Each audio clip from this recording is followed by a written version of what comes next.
Hello and welcome back to another Router Guides video. My name's Humphrey. We are continuing our review of Chula Intensive Thai class number 5. We are completing days 16 and 17. Currently our chapter is covering weather, disasters, floods, typhoons, hurricanes, monsoons. Will I continue taking classes at Chula? And yes, I will. I'm in class number 5 and you get a certificate every 3 classes. So if you complete class 3, class 6, and class 9. So it kind of makes sense for me to at least finish class 5, of course, and then complete class 6 for the gold certificate. And then I'll make a decision on whether I want to do 7, 8, or 9 for the platinum certificate. Or this class, class 5, the last day of class is April 12th, the day before Songkran. Intensive Thai has a 2-week break, and it comes back on May 1st. And for May, instead of going to Chula, I will go back to Duke and I will take Explore 3 again. I think Explore 3. And I will also do a morning class, because if I just take one class at Duke, after finishing Chula, it's going to feel so slow. It's going to be like nothing. So what I'll try to double up on a morning and afternoon class. I've done it before, but this time it will feel so easy that it shouldn't be a problem. So that'll be May, and then I can't come back for June because the Chula classes will still be going. So that means I have to come back in July 1st to the middle of August. That's going to be my plan for Chula Intensive Thai class number 6. There's 2 things to consider at Chula for the teaching style. It is a more traditional way of teaching. They are hitting all 4 parts of the language. So that is listening, speaking, reading, and writing. If you're not looking for a lecture-heavy class, then this is definitely not for you. I would say the other schools in Bangkok, like Duke, are flipped. In the basic classes, there's going to be more lecture because you don't know much. It's the basics. They have to teach the basics. In the second half of the courses, so classes 6 and up, 6, 7, 8, 9, you already know the basics, so it's going to be more conversation. It's basically a big chat. You can think of it, it's just you're in a room and you're chatting, and the instructor guides you with certain topics, but you're pretty much talking to each other. So yeah, I can definitely see how the teaching style here might not gel right with certain people, but I think that if you mix Chula with Duke, then that mix is a good mix, and it takes longer to do for sure, but what you don't get at one school, you get at the other school. No school is perfect, but if you take 2 schools and you slam them together in this Frankenstein recipe, then I think that's a good way of doing it. For today, we started our weather and disasters lesson, and there is vocabulary that comes with that. And in this one, the vocabulary is a lot less. There's 21 new words, 21 new assigned words that we have to study. And what I had been doing before is, okay, on the day that we start the lesson, so today's Monday, we just started the lesson on weather.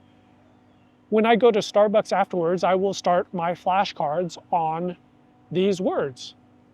But for these 2 past lessons, I've changed it up a bit. I've learned to start studying the vocabulary for the lesson the day or 2 before.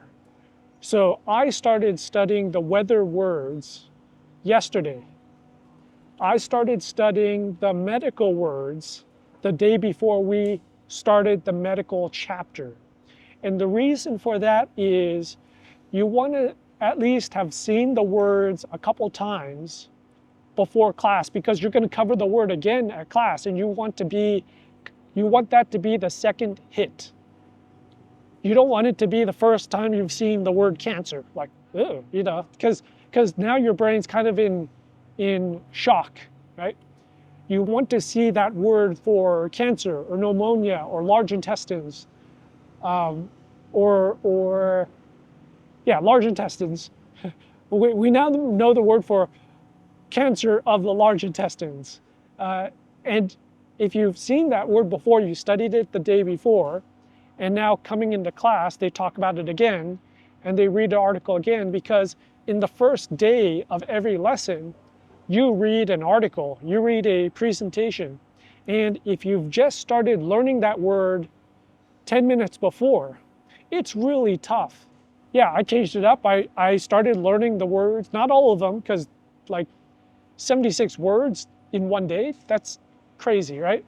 But at least I can learn or see 20 to 30 of the words, right? And maybe I don't learn them 100%, even 50%, but at least I see it a couple of times and I write it down on my stupid tablet a couple of times.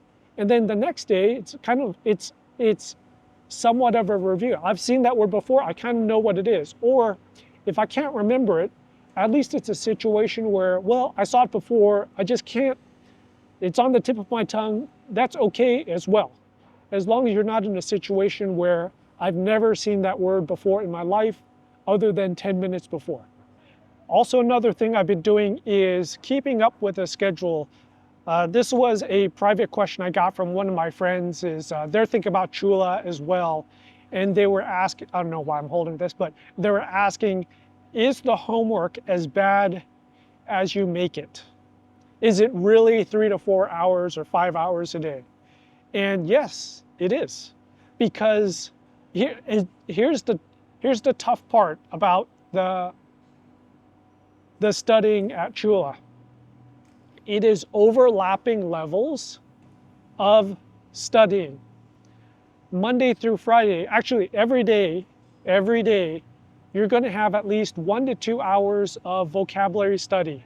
Whether it be writing the words over and over again on your tablet, whether it be flashcards, traditional flashcards, or Anki, you're going to have 1 to 2 hours of that. Every week, you have a presentation. Every week, you have a writing exercise. That presentation generally takes, depending on how crazy you want to do it, it takes about 2 to 3 hours of prep to do that. Some people could do it in 1, some people do it in 3, but 1 to 3 hours it takes to make that presentation. The writing exercise, you could probably do in 1 to 2 hours. Now, you can do it just the night before, but the problem with that is it balloons up it makes your amount of study very spiky. So you could have a day of 2 hours of study, and then you could have the next day of 5 hours of study. So it goes this. So instead, what you do is take that presentation, work on it, do 20 minutes a day. It's going to add up to the same amount of time, but you're breaking it up over the week. Take that writing assignment that would take you 1 to 2 hours total, break it up, do a little piece every day. You also have grammar study. So in addition to vocabulary, you're studying grammar. Not too much, but also not only is it the current chapter, but I looked over my schedule over the weekend, we have a freaking final. So we have quizzes every week, we have a 2-hour quiz every week. But on the last day, we have a 2-hour final. Maybe it's 3 hours. That final covers the whole thing. So now what you have to do is, you're not just studying the vocabulary now for the current chapter. You need to, every day, if you're smart, if you're not dumb, you should spend 10 to 15 minutes reviewing vocabulary from a previous chapter, just to keep it fresh in your mind. So over the weekend, I reviewed vocabulary from my crime, from chapter 2, I think it was. I also reviewed vocabulary from condos. You're also studying the grammar from the current chapter and the grammar from previous chapters, because you don't want to hit the situation where the night before the final you're doing 10 hours of study. That's not fun. Like, why would you do that? Oh, maybe some people still do, right? So you're splitting up all this work and just splitting it up into bite-sized pieces. So where, yes, you still do 3 to 4 hours a day, but it's a constant 3 to 4 hours a day instead of spiking up to 5 to 6 hours, which is not cool. So I really didn't have a restful weekend because I was still studying. I wasn't studying as much. Actually, I take that back. Saturday I studied more because I had the whole day free. Saturday I studied a lot.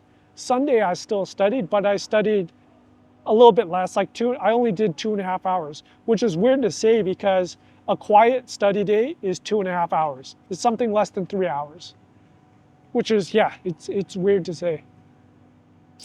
But yeah, that's just to give you an idea of how much work is required to get through this. But yeah, it's overlapping levels of studying. You know there's a final coming at the end of the course, so you constantly review.